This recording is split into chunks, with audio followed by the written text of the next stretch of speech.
खुलुमबाय बे समाव बड'लेण्ड इंखं टेलिभिजननि स्टुडिअ'आव मिथिका नार्जारि दिनैनि गाहाय रादाबफ्राव दङ। मेरापानियाव बिजेपि मावख'खौ दुथांफोरा सिफायदों। बिसिया फिसायखौ बुथारदों। गसाइगावआव क'क्राझार जिल्ला आम आदमी पार्टीनि फिन खौरांगिरि मेल। मडेल कड अफ कन्डाक्टनि समाव तेलेंगानानि दाब दाब जायगानिफ्राय गासै 77 कोटी रां जब्द। आईपीएस अफिसार कल्ली रघुराम रेड्डीखौ आसामनि पुलिस अबजार्भार महरै बिबान होबाय। जरहाटआव डाम्पारजों सौग्रावनानै सासे आइजोनि जिउ खहा। त्रिपुरायाव 1200 केजि गोरान गान्जाखौ जब्द खालामनो हादों। दानिया फैदोनि आबुं रादाबाव।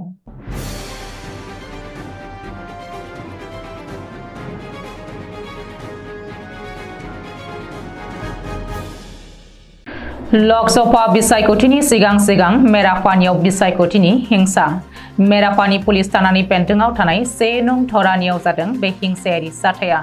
मिथिनो हानाय बायदिब्ला 1 नं धरानियाव समबार खालिफोराव सोरबा सिनाय मोनि दुथांफोरा बिजेपिनि गंसे बिसायख'थि मावख'खौ थेर बेथेर खालामनांदों। मेरापानियाव बिजेपिनि बिसायख'थि मावख' थेर बेथेर खालामनाय जाथायखौ लानानै ओनसोलाव दुंहाव थासारि सोमजिदों। बे जाथायनि हेंथायै बिजेपिनि मावथिफोरा मेरापानि थानायाव एजाहार होबाय होननानैबो सुलुङाव फोरमायदों। रिपर्ट बायदिब्ला जाथायनि बागै खौरां मोननाय लोगो लोगो गलाघाटनि डीएसपीआ जाथायसालियाव थांनानै खौरां लाहैयो आरो बे जाथायनि सायाव सरासनस्रा नायबिजिरनो जागायो। बख'नि जामबारियाव सोमोनांथाव बुथारनाय जाथाय। बिसिनि आखायाव फिसायनि जिउ खहा। मंगलबार खालि सोराङाव फैदों बे सोमोनांथाव बुथारनाय जाथाया। बिसिनि आखायाव जिउ गोमानाय सुबुंखौ सार्किट ब्रह्म होननानै सिनायथिनो हादों। मिथिनो हानाय बायदिब्ला रुपाली ब्रह्म मुंनि सासे आइजोआ गावनि फिसाय सार्किट ब्रह्मखौ गोदोना सेरथेनानै बुथारदों। सार्किट ब्रह्म आरो रुपाली ब्रह्मनि न'आ चिरां जिल्लानि बेन्दोंआव थानाय उलुबारियाव। नाथाय बिसोर सानै बिसि फिसाया खामानिनि जुनै बख'नि जामबारियाव शहीदुल इस्लाम मुंनि सासे सुबुंनि न'आव भारा लानानै थायोमोन होननानै मिथिनो हादों।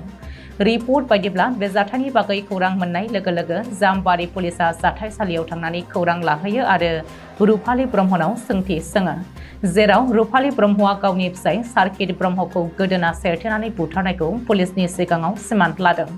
मिथिनो हानाय बायदिब्ला सार्किट ब्रह्म आरो रुपाली ब्रह्ममोना थांनाय 9 बोसोर सिगाङावनो जुलि जादोंमोन आरो बे समाव बिसोरहा 2 खुदियाबो दङमोन।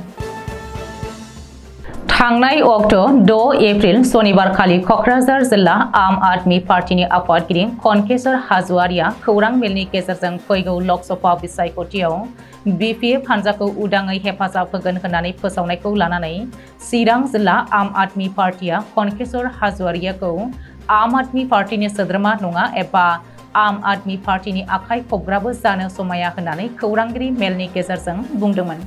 दिनै बे खौरां मेलखौ फिनजाथाय होनानै क'क्राझार जिल्ला आम आदमी पार्टीनि आफादगिरि कनकेश्वर हाज'वारिया फिन खौरांगिरि मेल खुंनानै खेंफोरथि होदों आरो बिथांमोना बबेबा गुदुं सिंनिफ्राय ओंखारबोदों जायनि जाहोनाव आंखौ सिनायाखै। बिथांमोननि बाय'डाटाया स्टेट लेभेलाव गैया जानो हागौ, नाथाय आंहा गासैबो फोरमान दंजोबो आरो बिजाथि गसंनानै गनायथि मोननायनिबो फोरमान दं होननानै दाबि खालामो कनकेश्वर हाज'वारिया।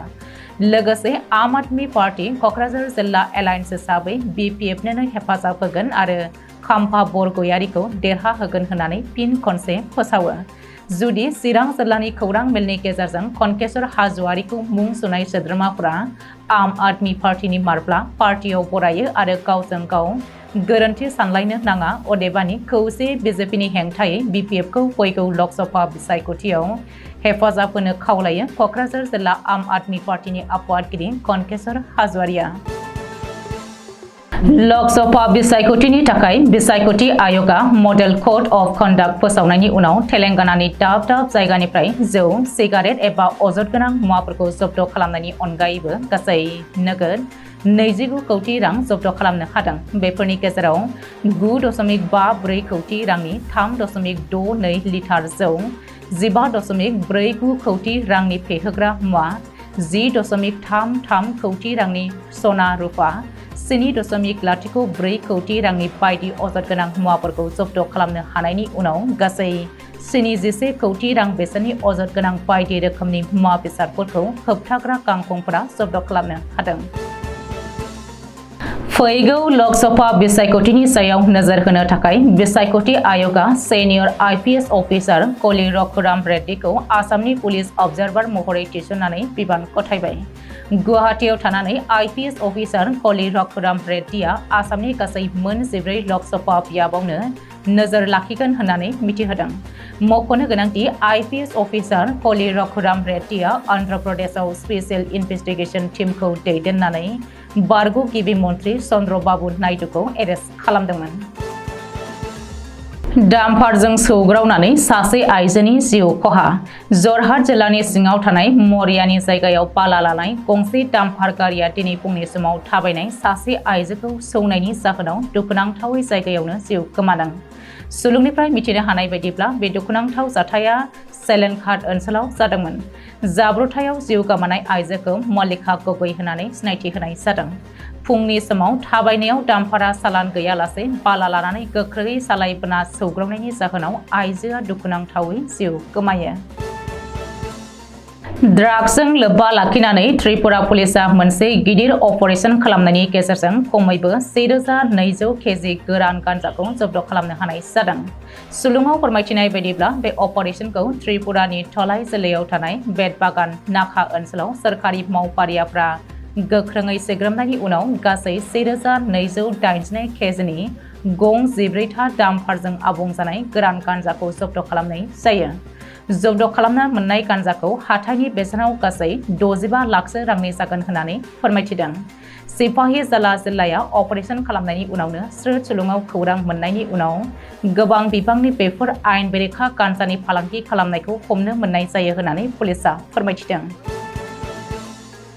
दिनैनि रादाबा एसेनोसै। गोजोन्थों।